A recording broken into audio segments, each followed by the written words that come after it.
नमस्कार, मुकाबला में आपका स्वागत है। मैं हूं आपके साथ पवन नारा।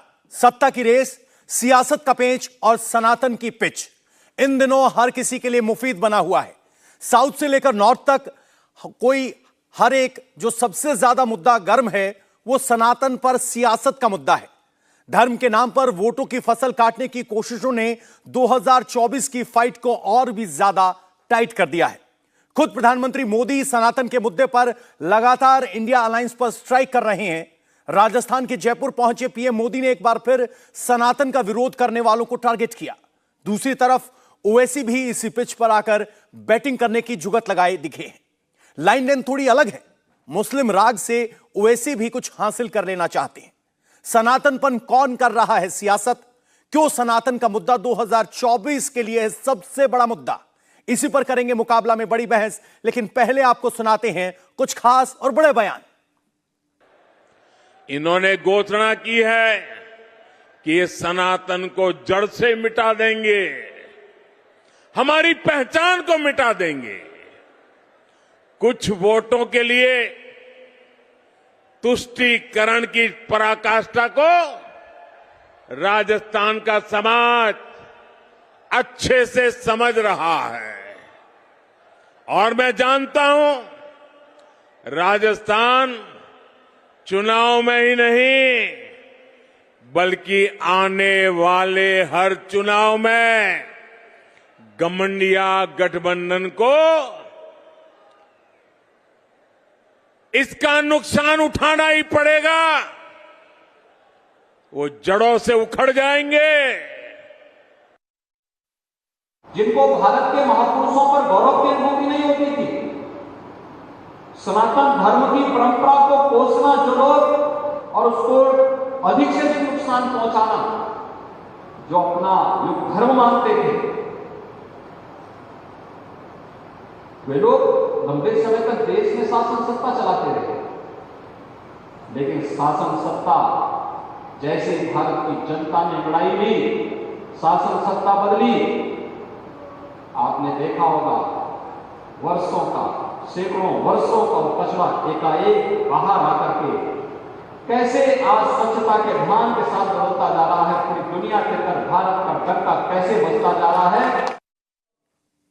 हमारे वजीर आजम ने इस मुल्क में एक माहौल को पैदा कर दिया कि नफरत करो और राज करो, नफरत करो वोट हासिल करो, नफरत करो सत्ता हासिल करो, इस्लाम को गाली दो जीत जाओ इलेक्शन, इस्लाम को गाली दो और प्राइम मिनिस्टर सीएम मिनिस्टर बन जाओ।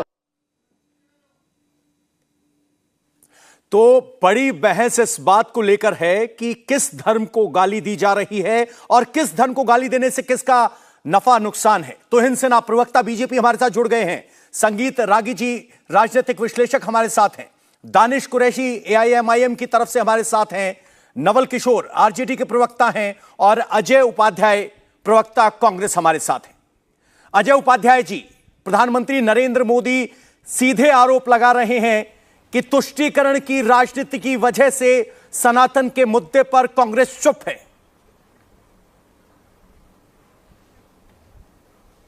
पूरा देश देख रहा है। जनमानस के मुद्दों को भटकाने के लिए प्रधानमंत्री जी और भाजपा के लोग आए दिन रात दिन सुबह शाम एक ही नारा, एक ही कहानी, नफरत बांटो और देश को तोड़ने का काम, आपस में बंटवारे का काम, जिससे कि इनकी सियासत की दुकान चल सके। काम कुछ किया नहीं। 10 साल होने को है। पूरा देश देख रहा है। जब इनको अब सता रही है सत्ता जाने की कहीं ना कहीं कसक, तो आज ये इस स्तर पर आ गए हैं कि भारत के प्रधानमंत्री के पद पर होते हुए आपस में ही देश के समाज को, जाति को, धर्म को अलग अलग तरह से तोड़ने का कुकृत्य करने का प्रयास कर रहे हैं। कभी कांग्रेस पार्टी को गाली देना, कभी देश के धार्मिक सद्भाव को तोड़ना, बीजेपी ने तैयार किए, आपके सहयोगियों ने तैयार किए को बांटना, और कभी नहीं, पूरा देश देख रहा है। पवन जी, आप प्रबुद्ध पत्रकार हैं। धर्म क्या है? जो जीवन पद्धति, जो जीने का तरीका है, जो जीवन में आदमी को उन्नति के मार्ग पर ले जाता है, जो सत्य के मार्ग पर ले जाता है। और सनातन शाश्वत है। सनातन को न कभी कोई मिटाने की ताकत रखता है, न कोई मिटा सकता है, न कभी मिटने वाला है। ये जो सत्ता के सियासी ठेकेदार हैं, इनको डर सता रही है इनके सत्ता जाने की। सबको पता है धर्म की राजनीति इस देश में नहीं होनी चाहिए। राजनीति का अपना धर्म है। राजनीति का धर्म है लोकतांत्रिक प्रक्रिया में उदार लोकतंत्र को जीवित करना, संविधान को बचाना, देश में खुशहाली लाना। सर, इतना उदार कि अगर कोई सनातन को आपका सहयोगी गाली दे तो उस पर ध्यान न दे। सनातन को कोई कहे कि रामचरितमानस में पोटेशियम साइनाइड है तो इसको इग्नोर कर दो। क्या यही राजनीति है या उसका विरोध आपकी तरफ से भी होना चाहिए? पवन जी, कांग्रेस पार्टी सदैव, चाहे कोई भगवान पुरुषोत्तम राम को यदि कुछ बोलता है कि वो खीर से जन्म लिए तो उनका भी हम विरोध करते हैं। भाजपा वाले कभी विरोध नहीं किए। चाहे टेस्ट ट्यूब बेबी की बात करता है कोई सीता मैया की, उनका भी हम विरोध करते हैं। या कोई भी रामचरितमानस पर कोई भी अपशब्द बोलता है उसका भी हम उतना ही विरोध करते हैं। क्या भाजपा के लोग जो यहाँ बैठे हैं चोंगा लगा के, बहुत सारे लोग, जरा उनसे पूछिएगा उत्तर प्रदेश में नरेश अग्रवाल कौन है, निषाद कौन है, इन लोगों ने कितनी पानी पी पी करके भगवान श्री राम के अस्तित्व पर प्रश्न लगाया। इनके भाजपा के कई नेता लगाते हैं। हिंदू धर्म के नाम पर सिर्फ ठेकेदारी जरूर करते हैं सियासत के लिए, लेकिन आचरण नहीं करते, सद्भाव का, प्रेम का माहौल नहीं बनाने का काम करते। इन पर कभी कोई आरोप प्रत्यारोप किसी ने लगाया? भाजपा के प्रधानमंत्री जी ने कभी ऐसी चर्चा की, मन से माफ किया? जो महात्मा गांधी जो एक प्रतीक हैं हमारे इस देश में, हिंदू दर्शन को आगे बढ़ाने वाले, महात्मा गांधी को गाली देने वाले, गोली जो जिन लोगों ने मारी उनका पूजा करने वाले। सर, कांग्रेस ने तो यह भी नहीं कहा कि जिन्होंने सनातन को गाली दी हम उनको मन से माफ नहीं कर पाएंगे। बहरहाल तुहिन जी से सवाल ले लेते हैं। तुहिन जी कह रहे हैं कि आप जो है बंटवारे की राजनीति करते हैं और आप इस सनातन के मुद्दे को लाकर बंटवारे की सियासत कर रहे हैं। धर्म को राजनीति में लाना नहीं। सभी दर्शकों को और सभी को पैनलिस्ट को नमस्ते। देखिए, आज कांग्रेस के लिए सनातन द्रोह एक नशा बन गई है और ये नशा जो आज पिछले 2-3 महीनों से आप देख रहे हैं, इसकी शुरुआत, इसकी जड़ें 25 साल पहले तक जाती है। 1998 में जब कांग्रेस का कमान आयातित गांधियों के हाथ में गया, और मैं इस शब्द का प्रयोग इसलिए कर रहा हूं क्योंकि वो एक इन्फ्लेक्शन पॉइंट था। महात्मा गांधी के मूल्यों को त्याग कर एक विपरीत दिशा में कांग्रेस चली गई। 2005 में इन्होंने एफिडेविट पास किया, सुप्रीम कोर्ट में दर्ज किया, भगवान राम के अस्तित्व पर प्रश्न डालते हुए, और भी कई काम किए, लेकिन उसमें मैं अभी नहीं जाना चाहता हूं। अभी जो आप देख रहे हैं, जो मौजूदा कड़ी देख रहे हैं सनातन द्रोह का, इसकी शुरुआत भी दरअसल राहुल गांधी ने ही जून के पहले सप्ताह में यूएसए में की थी, जब उन्होंने IUML को सर्टिफिकेट दिया था कि ये परफेक्टली सेक्युलर है। कुछ ही हफ्ते बाद IUML ने एक जुलूस निकाला केरल में, जिसमें तरह तरह के जहरीले स्लोगन्स निकाले गए कि हिंदुओं को मंदिर के आगे स्लॉटर किया जाएगा, मारा जाएगा। कांग्रेस के किसी व्यक्ति ने, राहुल गांधी की तो बात छोड़िए, किसी ने भी उसकी निंदा नहीं की, किसी ने भी उन्हें दुत्कारा नहीं, सर्टिफिकेट वापस नहीं किया। दूसरी चरण में DMK के लोगों ने सनातन के खिलाफ गालियां देनी शुरू की। किसी ने उसको कुष्ठ, मच्छर और डेंगू कहा। क्या राहुल गांधी का दायित्व तो नहीं बनता था कि वो इसको रोके? अगर वो परफेक्टली सेक्युलर अपने अलायंस पार्टनर्स को सर्टिफिकेट बांट रहे थे। राहुल गांधी ने ये भी नहीं किया, कांग्रेस ने ये भी नहीं किया, बल्कि पेरियार के दिवस पर आपने देखा होगा किस प्रकार से पेरियार की उन्होंने खूबियां गिनाई, जिसका एक क्लियर मैसेज था कि DMK को इस पूरे हिंदू द्रोह में इनका समर्थन प्राप्त था। और एक तीसरा चरण, मैं जस्ट 10-20 सेकंड में अपनी बात खत्म करूं, ये अभी पिछले 3-4 दिनों में राहुल गांधी ने तीसरा चरण आरंभ किया है, जिसमें हिंदू समाज को विभाजित करने का एक अलग सिरे से प्रयास कर रहे हैं, बार बार भ्रम फैलाकर कि पूरी जो वर्तमान ये है आपकी सरकार में केवल 3 OBC सेक्रेटरीज है। इसका जवाब अमित शाह जी ने भी दिया, इसका जवाब JP नड्डा जी ने भी दिया। इसके लिए दोषी केवल और केवल पुरानी कांग्रेस की सरकारें हैं, जिन्होंने 8 साल तक मंडल कमीशन के रिकमेंडेशंस को रोक के रखा था। काका केलकर की कमीशन का जो रिपोर्ट जी जी, आपकी बात आ गई है। संगीत रागी जी, हम आपसे जरा ये समझना चाहते हैं, अगर सनातन के विरोध में बात होती है तो दक्षिण भारत की राजनीति में तो समझ में आता है, लेकिन उसकी कीमत पर उत्तर भारत के सनातनियों को राजनीतिक पार्टियां कैसे इग्नोर कर सकती हैं? क्या मजबूरी है जो खुलकर सनातन विरोधियों का विरोध नहीं हो पाता? देखिए, कांग्रेस की स्थिति आज के दिन में जिसे एक कहावत है, आगे कुआं पीछे खाई, उसे ये समझ में ही नहीं आ रहा कि उसे करना क्या चाहिए। नतीजा ये कि जो भी डाल उसे मिलता है, जैसे बाढ़ के पानी में कोई बहता हुआ व्यक्ति उसे लग रहा है कि वो डूब रहा है, तो कोई भी तिनके का सहारा लेकर के उसे पकड़ लेता है। वही स्थिति कांग्रेस पार्टी की है। देखिए, डीएमके हिंदू विरोधी है, साथ ही साथ राजीव गांधी के हत्यारों को साफ साफ उसने समर्थन भी किया था। मज़ेदार बात है कि कांग्रेस के राहुल गांधी जी अपने पिता के हत्यारों के साथ खड़े हो जा रहे हैं, सिर्फ और सिर्फ इसलिए क्योंकि उनको राजनीतिक ताकत मिलती है। डीएम के साथ आने से शायद एक भारतीय जनता पार्टी को हराने में उनको मदद मिल रही है, और यही कारण है कि उनके साथ वो आकर के खड़े हो जाते हैं। तुहिन सिन्हा जी ने बहुत अच्छा कहा, मैं उसको बिना ये करके आगे जोड़ रहा हूँ। आप पश्चिम बंगाल में जाते हैं और एक रेडिकल मौलाना के साथ विधानसभा चुनाव में आप साथ खड़े हो जाते हैं। कौन सा देश जोड़ रहे थे भाई? बांग्लादेशी मुसलमानों को इस देश में बसाने का, रोहिंग्या मुसलमानों को इस देश में बसाने का पाप आपकी पार्टी ने किया है, और उसका नतीजा है कि पश्चिम बंगाल, बिहार, आसाम आज उन एक ऐसा पॉकेट बन गया है जो देशद्रोहियों का पॉकेट बन गया है। ये कांग्रेस का पाप है। आप मुस्लिम लीग को सेकुलर बता देते हैं। इमरान मसूद जो कहता है कि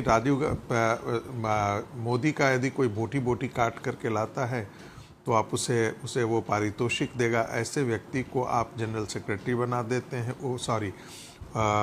वाइस प्रेसिडेंट बना देते हैं। फिर आप उसे चुनाव की जिम्मेदारी सौंप देते हैं। उत्तर प्रदेश में मुसलमानों के लिए आप कहते हैं कि 90% मुसलमान यदि बाहर नहीं निकलेंगे तो मध्य प्रदेश में हम चुनाव हार जाते हैं। ये कौन सा सेकुलरिज्म है? कुल मिलाकर संगीत रागी जी, सांप्रदायिकता का जवाब 10 सेकंड में अपनी बात खत्म कर रहा हूं। 10 सेकंड में अपनी बात खत्म करूंगा। देखिए, जब मंडल कमीशन आया था तो उसका विरोध कांग्रेस पार्टी ने किया था, और रिजर्वेशन का विरोध कांग्रेस की पूरी एक पुरानी ये रही है, परंपरा रही है। जवाहरलाल नेहरू ने इसका विरोध किया था, श्रीमती गांधी ने इसका विरोध किया था, और श्रीमान राजीव गांधी जी ने इसका विरोध किया था। राजीव गांधी ने तो साफ साफ संसद के पटल पर कहा था कि इससे इस देश में कास्ट वार शुरू हो जाएगा। वो समझदार व्यक्ति थे, उन्होंने अच्छी बात कही थी और हम उनकी प्रशंसा करते हैं। लेकिन दुर्भाग्य की बात है कि राहुल गांधी आज उसी चीज़ को, कास्ट वार को इस देश में फिर से पैदा कर रहे हैं। पूरी दुनिया, पूरा भारत आज चाइना से एक से हाथ, दो हाथ आर्थिक तौर पर टकराने के लिए तैयार है। पूरे विश्व में भारत की एक अनेक छवि है, लेकिन राहुल गांधी अभी भी 70 और 80 के दशक के राजनीति में लौटना चाहते हैं। और इसका बहुत बड़ा कारण है कि जो ओबीसी का वोट बैंक है, नरेंद्र मोदी जैसे ओबीसी के प्रधानमंत्री के बनने के बाद 44% जो वोट बैंक है ओबीसी का, वो भारतीय जनता पार्टी के पक्ष में चली गई है। ये 2019 का आंकड़ा है। अब इनको लगता है कि ये जब तक हम इसको तोड़ते नहीं हैं और तब तक हम भारतीय जनता पार्टी को परास्त नहीं कर सकते हैं। लेकिन ये भूल जाते हैं, यानी जब तक सनातन का विभाजन नहीं होगा तब तक बात नहीं बनेगी। ये बात संगीत रागी कह रहे हैं। नवल किशोर जी, जितने बयान तमिलनाडु में दिए गए उतने ही कुछ ज्यादा बयान बिहार में भी आए थे। यहां तक रामचरितमानस में पोटेशियम साइनाइड बताया गया था। आपने पढ़ी हो तो बता दीजिए कि पोटेशियम साइनाइड का टेस्ट क्या है। आपके ही सहयोगी कह रहे थे।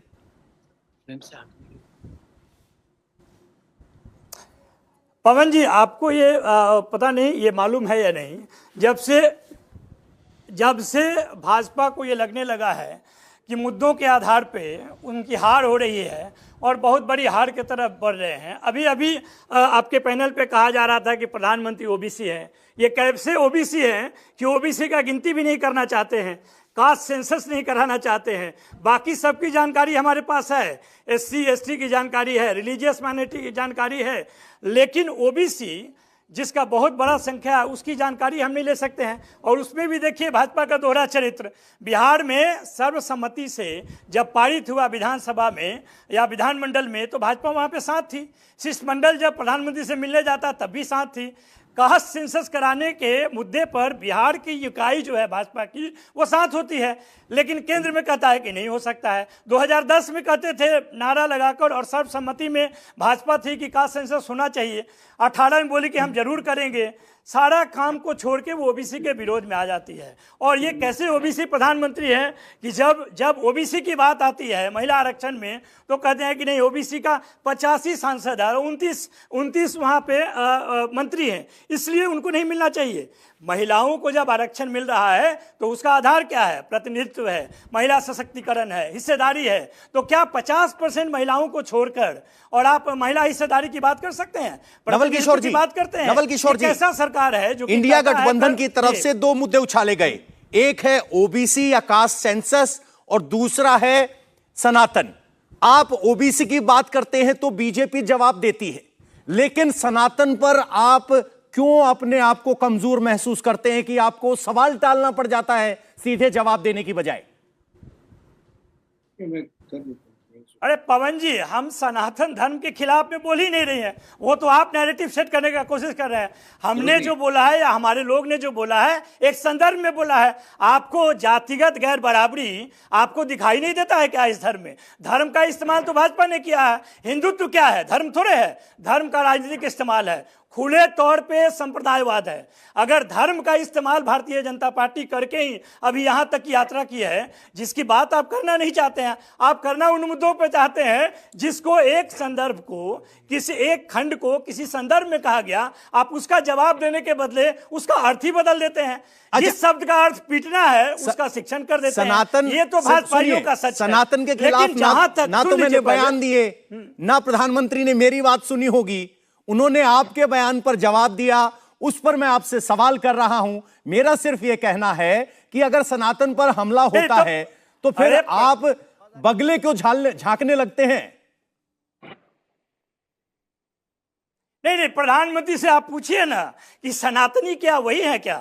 इस धर्म में ओबीसी सनातन नहीं है क्या? आप सनातनी हो तो फिर सनातन को जब गाली दी जाती है तो आप चुप क्यों हो जाते हैं? उसका मुखर विरोध क्यों नहीं करते हैं? अरे पवन जी, आपको मालूम ही नहीं है कि सनातन और सनातन के अंदर में जो गैर बराबरी है उसमें फर्क आपको नहीं पता चलेगा, क्योंकि आप उस फर्क के शिकार नहीं हैं।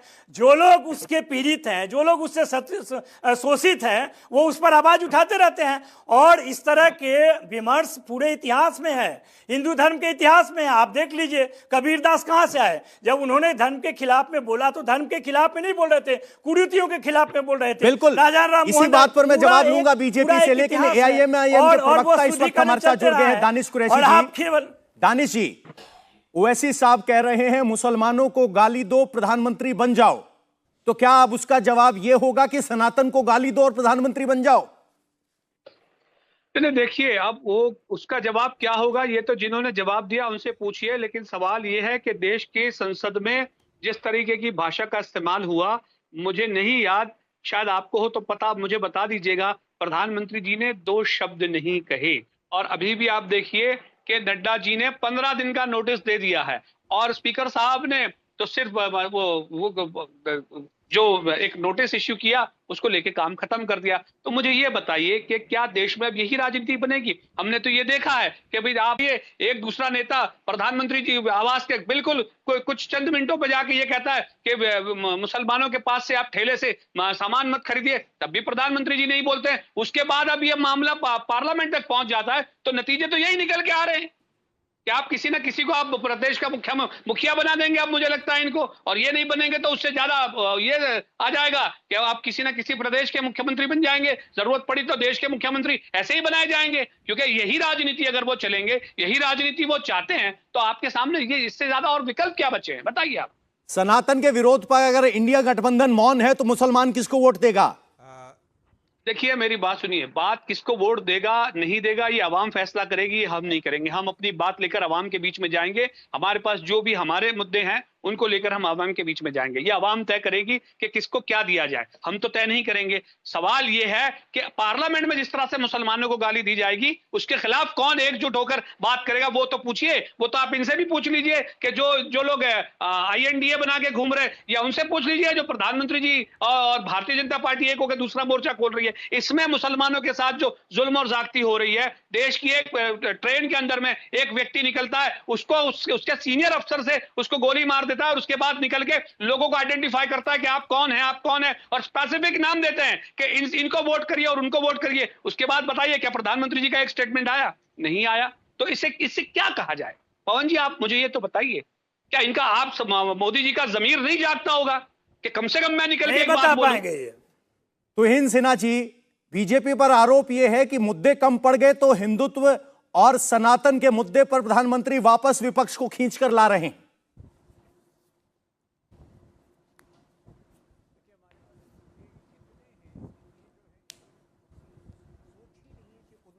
ग्रास कर पाए। 13.5 करोड़ लोगों को मल्टी डायमेंशनल पॉवर्टी से हमने बाहर लाने का काम किया पिछले 5 सालों में। आज लगभग 13 करोड़ घरों में केवल पिछले 4 सालों में नल से जल। अरे 80 करोड़ को तो 5 किलो राशन दे रहे हो। एक रिपोर्ट SBI की रिपोर्ट के मुताबिक पिछले 10 वर्षों में जो मिडिल क्लास का औसतम आय है वो 3 गुना बढ़ा। कैसा विकास है? मुद्दे तो इतने हमारे पास कि इनमें उतनी सोच पाने की क्षमता ही नहीं। बीच में मत बोलिए, ये तरीका ठीक नहीं है, बीच में मत बोलिए। RJD के प्रवक्ता भी कह रहे थे कि अरे सही सवाल का जवाब तो दीजिए। सनातन धर्म सर एक बार सुन लीजिए। मैं उनको 5 किलो राशन और भाषण से क्यों काम चला रहे हैं? वो युग चला गया, पेरियार और नेहरू का युग समाप्त हो गया। आज जो सनातन धर्म पर प्रहार करेगा वो भारत की आत्मा पर प्रहार कर रहा है। और जो भारत की जनता इसको नहीं स्वीकार करने वाली है। गोली मारो, इसका हश्र इनको आने वाले चुनाव में मिलेगा। ये सनातन पर जो प्रहार हो रहा है, मैं एक सवाल उनसे जरूर पूछना चाहता हूं। पोन मुंडी जो DMK के मंत्री हैं, उन्होंने कहा कि दरअसल इंडी अलायंस की स्थापना ही हुई थी सनातन को खत्म करने के लिए। उसके बाद जब DMK के साथ ये मीटिंग करते हैं तो क्या इनमें से जरा भी किसी में भी ये नैतिकता नहीं थी कि DMK से सवाल पूछें कि आखिर इस तरह की बयानबाजी क्यों कर रहे थे? अरे आप अपनी नैतिकता बताइए ना, क्योंकि DMK धूड़ी को आपने क्या किया अभी है? दरअसल इंडी अलायंस की स्थापना केवल और अभद्र व्यवहार किया, सनातन धर्म को अपमानित करने के लिए, निरस्त करने के लिए। तो फिलहाल मामला बयान पर आ गया है। विधुड़ी जो संसद में बयान देते हैं उस पर चर्चा हो रही है। फिलहाल आप रुकिए जरा, एक ब्रेक ले लेते हैं। ब्रेक के बाद लौटते हैं तो बात होगी राजनीतिक नैतिकता पर भी और बात होगी गरीबी के सवाल पर भी जो RJD उठा रही।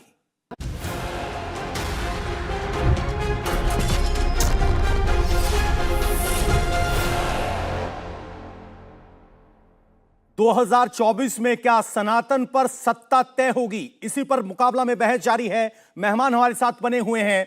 बहस के पहले हिस्से में आपने देखा कि किस तरीके से बात विकास के मुद्दे पर गई थी, लेकिन एक संगीत रागी जी से हम पहले शुरुआत कर लेना चाहते हैं।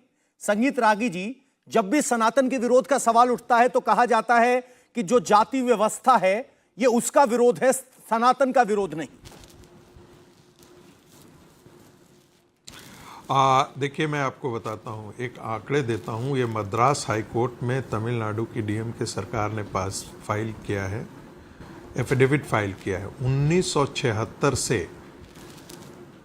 करीब 44,000 मंदिर हैं। उन 44,000 मंदिरों में से 5 लाख किलो सोना जो मंदिरों के भगवान को आभूषण के तौर पर दान वगैरह में दिया गया था, वो DMK की सरकार ने छीना है और छीन करके मोनेटाइजेशन स्कीम के अंदर गला करके उसको RBI के साथ जमा किया, जिससे 11 करोड़ प्रति वर्ष उनको इंटरेस्ट मिलता है। उसका खर्चा जो है वो समाज कल्याण में लगाया जाता है। क्या यही काम वो वक्फ बोर्ड से करेंगे? क्या वो मंदिरों चर्च की ज़मीन को हथियाएंगे? चर्च के दान पर वो हाथ डालेंगे? ऐसा तो नहीं करते हैं। तो DMK एंटी हिंदू है, इसको बताने की ज़रूरत नहीं है। DMK हिंदुओं को खात्मा करने के अभियान पर है। आज यदि आप ईस्ट कोस्ट रोड पर आप जाएंगे तो बांग्लादेशी मुसलमान और रोहिंग्या मुसलमानों को जिस प्रकार से DMK ने शरण दे दिया है, ये देखने लायक है।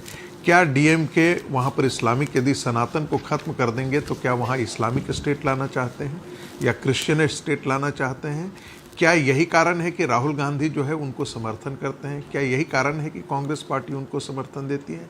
मैं ये नहीं जानता, लेकिन इतना ज़रूर है कि यदि हिंदू धर्म को समाप्त करने की बात आप करते हैं और उसके साथ पूरा राहुल गांधी चुप्पी साध लेते हैं, कोई ट्वीट नहीं आता है उनका, तब ये माना जाता है मौनम स्वीकार लक्षणम।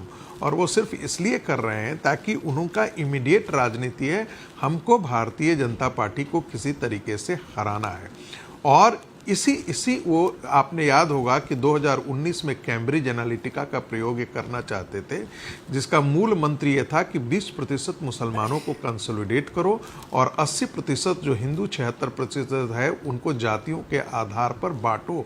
जातियों की राजनीति जो 70 के दशक में थी, 80 के दशक में थी, मंडल कमीशन के समय थी, उसने हिंदुत्व के प्रभाव को रोका था। नरेंद्र मोदी के आने के पश्चात जो ये समीकरण है वो पिट गया। आपने देखा होगा कि बीएसपी और एसपी साथ खड़ा होकर के उत्तर प्रदेश के चुनाव में भी भारतीय जनता पार्टी को नहीं हरा पाई। एसपी और कांग्रेस पार्टी एक साथ साइकिल पर हाथ दोनों आए, लेकिन दोनों पिट गए। उत्तर प्रदेश ही नहीं, बिहार के अंदर आप यदि देखेंगे कि नीतीश कुमार बेशक है, लेकिन 16 में से 14 ऐसी सीटें जिसे भारतीय जनता पार्टी ने जीती, वहाँ पर उसका 50% से ज़्यादा मत प्रतिशत आया है। और बिहार के अंदर नीतीश कुमार की पार्टी नहीं जीती है, बेसिकली लोग नरेंद्र मोदी के नाम पर पार्लियामेंट्री इलेक्शंस में कम से कम वोट किए हैं। जहाँ तक सामाजिक आंदोलन की बात है, सामाजिक न्याय की बात है, एक ऐसा सामाजिक न्याय है जो 3 दशक से बिहार की राजनीति में लालू प्रसाद यादव रहे, नीतीश जी रहे, लेकिन आज भी वो आप आज भी कहते हैं कि बिहार पिछड़ेपन के कगार पर है, बिहार पिछड़ा हुआ है। तो इसका ठेकरा किस पर जाना देता है? नहीं, मैं तो ये बताना चाहिए सर, वो मैं तो कहता हूं, मैं भारतीय जनता पार्टी को भी मैं जरूर कहता हूं, आपने बहुत अच्छा कहा है, मैं तो भारतीय जनता पार्टी को भी कोसता हूं इस मुद्दे पर कि उन्होंने अपनी राजनीति छोड़ करके नीतीश जी का साथ दिया। उनको नहीं देना चाहिए था। एक जो टर्म था उस तरह नीतीश जी जो है वो जाति की राजनीति नहीं कर रहे थे, लेकिन उसके बावजूद जो है वो डेवलपमेंट की राजनीति बंद करके वो अपने राजनीतिक अस्तित्व बचाने के लिए वो 70 और 80 की राजनीति पर फिर से डिविजिव राजनीति पर चले आए। आज बिहार की हेल्थ स्थिति जो देखिए, आज बिहार के एजुकेशन व्यवस्था जो है वो चरमरा गई है, स्कूलों की हालत चरमरा गई है, वहाँ की हेल्थ व्यवस्था इतना चरमरा गया है। और जहाँ तक ओबीसी जो कैटेगरी है, ये ओबीसी कैटेगरी में कितने लोगों को कौन सा आया है, इसका कौन सा आकलन है? बिल्कुल आता हूं सर आपके पास। अजय उपाध्याय जी, कहा जा रहा है कि जब तक सनातन बटेगा नहीं तब तक वोट में हिस्सेदारी मिलेगी नहीं, और यही वजह है कि आप मौन हैं। आपसे कितनी देर से मैं बोल रहा हूं, आप इसी तरह का डिबेट कराते हैं क्या? पवन जी, मैं कैसे कराता हूं, रुकिए जरा, आपके पास भी आएंगे। पवन जी जी, अरे मत आइए, कौन आपके पास निवेदन? पहली बात, हमारे दोनों साथी ने, भाजपा के साथी ने और डीएमके भाजपा के साथी और रागी जी ने, दोनों विद्वान होने के बावजूद देखिए इन लोगों की किस स्थिति में पहुंच गए हैं, मानसिक स्थिति। या तो इन्हें याद नहीं है या इतना ज़्यादा भूल जाते हैं। अरे डीएमके IUWML के साथ, दोनों के साथ भाजपा ने साथ की, दोनों के साथ सहयोग लिया और दोनों के साथ सत्ता में भी रहे। और आज जो है राहुल गांधी जी, कांग्रेस पार्टी, इंडिया गठबंधन, अरे भाई इतना दर्द हो रहा है आप लोगों को, इतना मत टेंशन में आइए, सच्चाई को समझिए। देश में आप लोगों ने जो डीसीसी पॉलिटिक्स की है, बंटवारे की पॉलिटिक्स, कहीं ना कहीं जनता अब समझने लगी है। पवन जी के जो ये इंडिया न्यूज के जो चैनल के लोग हैं, जो दर्शक हैं, वो दर्शक भी अब बात समझ रहे हैं कि ये आए दिन हिंदू मुस्लिम मंदिर मस्जिद गर्मी चर्बी का जो शमशान कब्रिस्तान की जो राजनीति करके या जो डिबेट करके जो लोगों को भरमाने का प्रयास किया जा रहा था, अब सबको ये बात समझ में आ रही है कि अब इस डिबेट और इस भ्रम में कोई नहीं रहने वाला। मूल मुद्दा है लोगों के विकास का। बेरोजगारी का आलम यह है कि 36 लाख बेरोजगार लोग जो है पिछले 3 साल में इस सरकार ने जो है बेरोजगारी का जो दानव है वो खा गया। और उसका कौन है मेन, ये सबको पता है। इस पर कभी कोई बहस आप नहीं करा पाते, आपकी भी मजबूरी है और ये डिबेट में बैठे हमारे साथियों की भी मजबूरी है। महंगाई से किस तरह लोग परेशान हैं, एक अडानी सब पर भारी, एक जांच नहीं, एक सीबीआई ईडी आईटी का एक चपरासी घर नहीं जाता और पूरा देश देख रहा है कि आप क्या कर रहे हैं। तो लोगों को भरमाना बंद कीजिए। महंगाई और बेरोजगारी पर अगर आप मुद्दा उठाते हैं तो राहुल गांधी ऑल्टरनेट क्या देते हैं? रोजगार कैसे पैदा होंगे? राहुल गांधी तो कहते हैं कि मेक इन इंडिया कामयाब नहीं हो सकता। बहुत अच्छा प्रश्न किया आपने, बताइए कैसे। बहुत अच्छा प्रश्न किया है पवन जी, बहुत अच्छा प्रश्न किया है। उत्तर हमको दीजिए, उत्तर देने दीजिएगा। बहुत अच्छा प्रश्न है। हमने क्लियर, कल ही हमने बिलासपुर छत्तीसगढ़ में आवास योजना के तहत लोगों को जो हमने राहत दी है, जिस तरह से वहां छोटे छोटे उद्योगकर्मी जो है उनके लिए काम किया है, ऑटो चलाने वाले ड्राइवर जो हैं इनके लिए जो राहत का काम किया है, वो हमारा इकोनॉमिक मॉडल है, जिसके कारण लोगों को रोजगार भी मिलेगा, इकोनॉमी में ऑटो चलाना रोजगार है, पकोड़े तलना रोजगार नहीं है। हमारा काम करेगा, मतलब कि ऑटो चलाना रोजगार है, वो विजन है, पकोड़े तलना नहीं है। सुनिए ना, सुनिए ना, सुनिए ना, सुनिए ना 10 सेकेंड। नहीं मैं कह रहा हूं आवास योजना की बात मैंने की, वो आप भूल गए। लोगों को रोजगार देने का जो क्रम है, कैसे न्याय योजना के तहत लोगों को पैसा जाए जिससे कि इकोनॉमी बूस्ट हो। आज इकोनॉमी की हालत सबको पता है। दूसरा, भ्रष्टाचार का एक नया चैन चला दिया। सीएजी ने कहा है 2.25 लाख करोड़ रुपए जो कर्ज के तौर पे लिया, उसको कहां कैसे गया है और किसके पास है, उसका कोई जवाब नहीं है सरकार के पास। करोड़ों रुपए जो है घपले हो रहे हैं केंद्र सरकार में। शिकायतें दर्ज होती है गृह मंत्रालय के अंदर, लगभग 1.25 लाख कर्मचारियों पर शिकायत दर्ज हुई, कोई कार्रवाई नहीं हुई सीवीसी ने शिकायत दर्ज करने के बावजूद। सर जी, कांग्रेस के विजन पे बात हो रही है कि कांग्रेस सत्ता में आई तो रोजगार कैसे देगी? आपकी डिबेट, आपका मुद्दा, फिर भी आप जवाब नहीं दे रहे। रोजगार कैसे देंगे? है बहुत अच्छा। नहीं, एकदम रोजगार देगी। भूमि किसानों के लिए जो काम हमको करना है, भूमि अधिग्रहण का काम नहीं, हम भूमि में सुधार का जो ईमानदार प्रयास है वो करेंगे, जबरदस्ती बिल ला कर नहीं। जिस तरह से छोटे मध्यम उद्योग हैं उस पर हमारा मॉडल है, जो पहले भी काम किया है, आगे भी उस पर हम करके दिखाएंगे, जिससे रोजगार पैदा होगा। सरकारी क्षेत्र में जितने खाली पद हैं उनको भरा जाएगा, पीएसयू को बेचा नहीं जाएगा, अपने मित्र के हवाले नहीं किया जाएगा, मोदी जी जिस तरह कर रहे हैं। इससे रोजगार पैदा होगा और रोजगार से लोगों को रोजगार पैदा का प्लान कांग्रेस ने बता दिया है। दर्शक तय करें कितना कामयाब कितना नहीं। नवल किशोर जी, आप थोड़ा नाराज हो रहे थे, अब सवाल यह है, संगीत रागी कह रहे हैं कि ओबीसी की गिनती करने से बिहार विकसित हो जाएगा क्या? अरे पवन जी, आपका अधिकार है, आप जैसे चाहें डिबेट करें, मुझे कोई परेशानी नहीं है, न कोई नाराजगी है। मैं तो सिर्फ एक बात कह रहा था, ओबीसी की जब आप बात करते हैं तो पहला दोहरा चरित्र भाजपा का है, वो जो दिखाई देता है। मैं केवल वही बताना चाह रहा था। 1990 में जब मंडल कमीशन लागू हुआ तो उस समय की भारतीय जनता पार्टी जो सरकार में थी, सरकार गिराकर और कमंडल यात्रा पे निकल गई, नंबर 1। नंबर 2, 2010 में सारे दलों ने मिलकर, जिसमें गोपीनाथ मुंडे जी का स्टेटमेंट आप देख लीजिएगा कि वो जातीय जनगणना के विषय में उन्होंने बोला कि अगर 2011 में नहीं होगा तो 10 साल तक ओबीसी को इस अन्याय को बर्दाश्त करना पड़ेगा। और आप उसके बाद देखिए कि गृह राज्य मंत्री रहते हुए राजनाथ सिंह ने 2018 में कहा कि जातीय जनगणना होगा।